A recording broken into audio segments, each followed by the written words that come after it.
It was a cold and wet December day. I was thinking about all the words that rhymed with orange when suddenly there was a knock at the door. A mysterious package arrived. I was curious, so I opened it in great haste. And then, like many layers of an onion, it revealed itself. The Squarp Instruments Pyramid. I had heard rumors about it. It was said to be one of the most powerful standalone sequencers on the planet. It was made of a durable metal. It had MIDI and CV connections, and it had an SD card to save and load projects. And so began my adventure. It got its power over USB. It came to life in an instant. It was clear that the Pyramid had 4 main modes: live, step, tracks, and sequence. There was a handful of assignable encoders and a large assignable touchpad. Of course, there was transport controls, and then there was a section of smart pads at the bottom. The first thing I had to do was save a new project. Holding second and save brought up the save and load menu. From here, I was able to save a project. Since the Pyramid was a standalone sequencer, I needed another device to sequence. Pairing it with the Roland SP404SX seemed like a good choice. The two devices complemented each other well. I first connected MIDI from one of the Pyramid's MIDI outputs to the SP's MIDI input. The SP was set to MIDI channel 1. On the Pyramid, I dedicated bank A to the SP. I selected a track to program a hi-hat pattern. I set it to MIDI output A in channel 1. By playing the smart pads on the Pyramid, I was able to play the notes on the SP. The XY pad allowed me to adjust velocity of the notes. I recorded a hi-hat pattern and then named the track to stay organized. Since the quantization setting was off on the Pyramid, some of the note timing was slightly off. I entered step mode to take a closer look and made some adjustments as needed. I could adjust the micro timing of each step, and I could copy and paste the steps to keep their parameters. To record some snares, I selected another track, set its MIDI channel, and recorded some notes. I renamed the track to stay organized. This process was similar to recording the kick drum notes.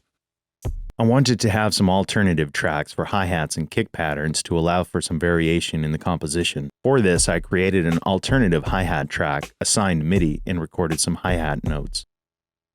I then renamed the track. For an alternative kick drum pattern, I repeated this process on a different track. To add a melody, a synthesizer was brought in. The Moog Sub37 is a capable synth that paired well with the Pyramid. I connected the synth to MIDI output B on the Pyramid, and the audio was fed into the input on the SP404. To keep organized, I used bank B for the synth. I selected a track in this bank to record the melody notes. Next, I adjusted the MIDI channel of this track to correspond with the synth. The Pyramid came equipped with an interesting feature. The smart pads could be configured into different modes. By default, the top pads are a standard keyboard layout which included the 5 black keys above. The lower pads were configured to play chords within a given scale. All this could be reconfigured in the Pyramid. This was a great feature that could go a long way with a polyphonic synth. Before recording the melodic notes, I adjusted the length of the track. This was done by entering track mode, holding the length shortcut, and rotating the main encoder. Then after returning to live mode, I recorded some notes using the lower smart pads which were set to chords and renamed the track. Now, the Sub37 is only a paraphonic synth, so it wasn't about the chords so much as the convenience of playing in a scale. But this is a powerful feature either way. I wasn't entirely satisfied with some of the notes I had recorded, so I entered step mode and made some adjustments. 16 pads now display the steps in the sequence, and I could page over to see the full length of the track. I pressed down a step to bring up its parameters, and used the assigned encoder to adjust the step's length. Although the synth could sound good on its own, I wanted to add some reverb to give it some depth. The Strymon Big Sky was added in line between the Moog and the SP. Since the Big Sky has MIDI features, I routed the MIDI from the Pyramid to the Big Sky and then to the Sub37. MIDI channel 2 was set on the Big Sky. Now, due to the advanced features on the Pyramid, I was able to incorporate Midi Automation into this project. This was very easy to do. I just held down assign and turned one of the assignable encoders. And in the parameter menu, I selected MIDI CC and selected a parameter to assign. In this case, I wanted to assign the Sub37's filter cutoff to an encoder on the Pyramid.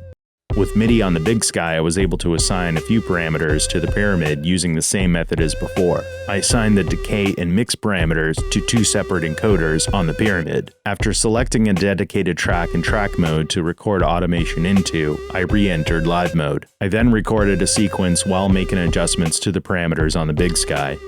I then entered track mode, selected another track, and returned to live mode. I recorded another sequence to automate the filter cutoff on the Sub37. After returning to track mode, I was able to mute and unmute the automation tracks on the Pyramid without affecting the notes of the melody.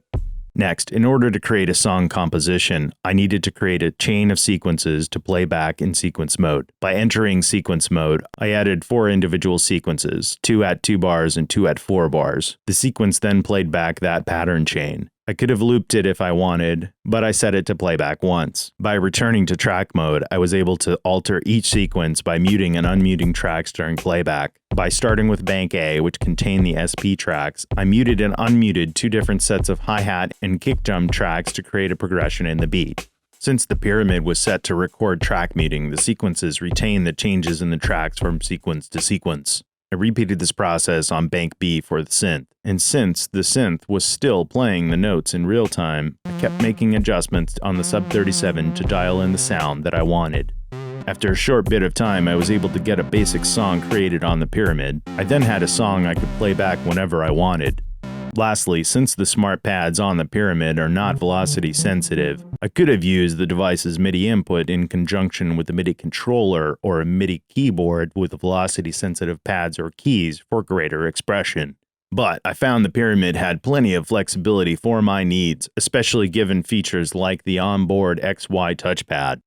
Yeah, see, the Pyramid was one of the best sequencers I'd ever seen. It was smart, powerful, and mesmerizing. It was a hidden treasure yet to be discovered, and it was the stuff that dreams were made of.